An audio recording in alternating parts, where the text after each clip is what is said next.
Olá pessoal, tudo bem? Hoje eu vim conversar com vocês sobre um ato que eu achei muito interessante, que é a Recomendação 134, que saiu aí pelo CNJ agora, no mês de setembro, e que aborda a questão da aplicação dos precedentes pelos tribunais. Por que essa resolução saiu, né, já que eu tenho CPC? Veja, eu vou contar uma historinha para vocês. A gente sabe, aqui no Tributário em Jogo, temos falado muito dessa questão, não só nos nossos cursos, mas em lives, em stories, etc. O quê?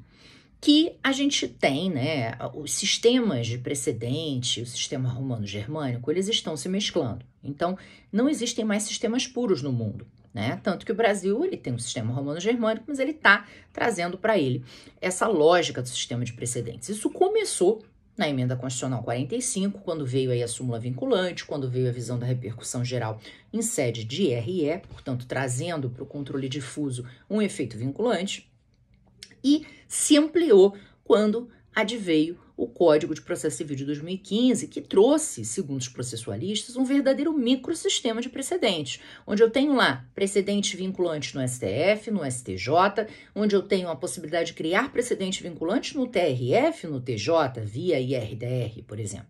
Né? Então, são alternativas que surgiram, e aí, gente, ficou muito claro, né, que aquelas aulinhas que para quem é um pouquinho mais experiente, como eu, que tivemos nos bancos universitários, em introdução ao estudo de direito, que o professor dizia que jurisprudência não era fonte de direito, agora isso não é real. Né? O próprio artigo 926 atribui aos tribunais a responsabilidade de zelar por essa jurisprudência e mantê-la coesa, uniforme, clara, estável. Por quê? Porque se ela passa a vir a lei, ela orienta condutas, e não mais uma conduta só, né, de para quem foi proferida aquela decisão, mas de outras pessoas que vão organizar seus negócios, praticar atividades, calcular custos de investimento, calcular riscos, com base nessa fixação. Então não dá para hoje eu fixar uma regra e amanhã eu mudar tudo, né? Porque eu vou estar gerando uma insegurança jurídica que é indesejável no sistema. Então, o CPC ele já trazia tudo isso. Agora, o que aconteceu, pessoal? Em 2019, saiu... 2019 não, perdão, 2020. Saiu um estudo do Instituto INSPER, muito bom, trazendo um número alarmante. Ele diz que o contencioso no Brasil, contencioso tributário, e aí junta tanto o administrativo quanto o judicial, chega ao montante de 5,4 trilhões de reais. Ou seja, um valor que eu não consigo nem imaginar a quantidade de zero que tem aí. E aí, isso equivale a mais ou menos 75% do PIB. Quando esse número saiu, todo mundo ficou chocado. Falou, meu Deus do céu, como é que pode isso? Vamos estudar esse negócio. E aí se criou comissões que produziram relatórios que foram publicados agora, em fevereiro de 2022, justamente dando um diagnóstico desse contencioso administrativo judicial. E uma das coisas bastante interessantes desse diagnóstico que foi publicado tem que ver com os precedentes. O relatório deixou claro que muitas vezes os precedentes não eram aplicados porque os tribunais não conheciam. Os juízes não aplicavam. Muitas vezes o precedente tinha sido fixado, não havia uma automatização do tribunal para replicar e já baixar. Então, veja, não adianta, e isso a gente também fala muito aqui, não adianta eu mudar a lei se eu não mudo o quê? O modelo mental e se eu não crio estruturas para que eu possa aplicar aqueles novos sistemas. Então, se viu claramente ali que a sistemática de precedente boa, criada pelo CPC, ela estava não tão operante quanto poderia. Então, essa recomendação, de certa forma, vem com o objetivo de tentar tornar essa sistemática mais operante. Porque, veja, hoje ainda, a gente tem decisões de juiz de primeiro grau inobservando o precedente fixado em repetitivo pelo STJ.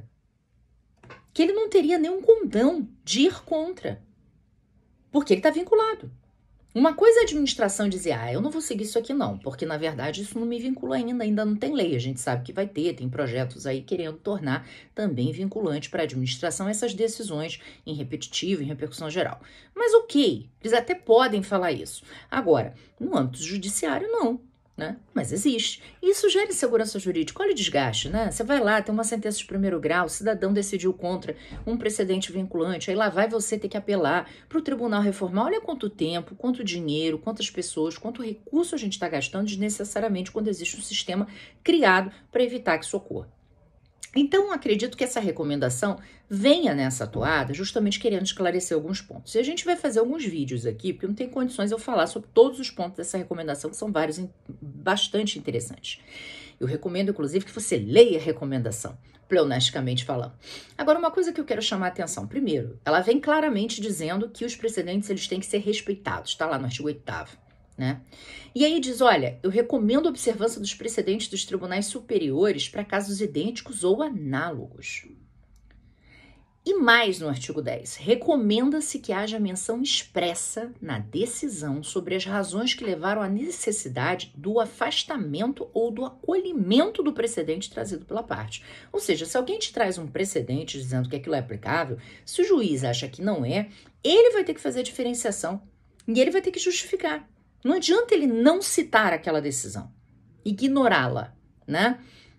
Um ponto que é bastante interessante é que ele indica o que precisa constar nas decisões. Então, o artigo 12, ele fala lá, olha, nos acórdãos, onde você vai julgar incidentes de assunção de competência, incidente de resolução de demanda repetitiva e nos julgamentos de recurso especial ou extraordinário repetitivos, esse acórdão precisa ter todos os fundamentos suscitados. Delimitação dos dispositivos normativos relevantes, identificação das circunstâncias fáticas subjacentes à controvérsia, enunciação da tese jurídica firmada.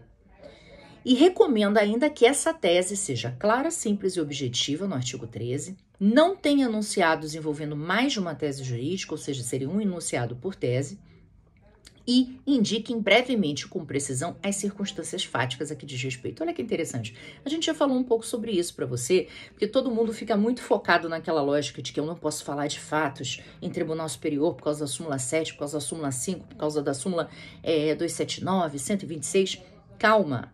É claro que você não vai rever fatos e provas em tribunal superior, não é essa a função, mas a base fática ela está feita. Ela sobe, porque é em cima de um fato que eu aplico a norma. Eu não posso ignorar isso, a gente não está discutindo em tese, né? Então, o elemento fático, ele tem que ser fixado para ser suporte da aplicação do direito.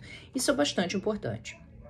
Veja aqui, o artigo 14, ele vem falando da possibilidade do juiz ou do tribunal excepcionar o precedente. Mas ele tem que fazer uma distinção. E veja, distinção material relevante e indiscutível. E aí, o que eu acho mais interessante nesse ponto, para finalizar o vídeo de hoje, é exatamente o âmbito do distinguish. Ele diz o seguinte, recomenda-se que ao realizar esse distinguish, o juiz explicite de maneira clara e precisa a situação material, relevante e diversa que afaste a tese do precedente. Outra coisa, você não pode considerar o distinguish como um instrumento hábil para você afastar a aplicação da legislação vigente, bem como para estabelecer uma tese jurídica que seja heterodoxa e em descompasso com a jurisprudência consolidada. Um outro ponto que eu gostei, ele não pode confundir distinguish com o objetivo de se recusar a aplicar a tese. Veja, e a gente vê isso no nosso dia a dia, né? Outra questão que vem, você não pode utilizar o distinguish como via indireta de superação de precedente. Supressão de precedente é overruling, é outra coisa, né? E um outro ponto que ele coloca aqui, que eu acho que é o mais importante nessa questão. Se você utiliza indevidamente, ou seja, o magistrado ou tribunal, o distinguish, isso é considerado vício de fundamentação e, portanto, permite a cassação da decisão. Bem, gente, por hoje vai ser só. No próximo vídeo eu comento mais essa recomendação. Um beijo e se você gostou, não deixa de comentar.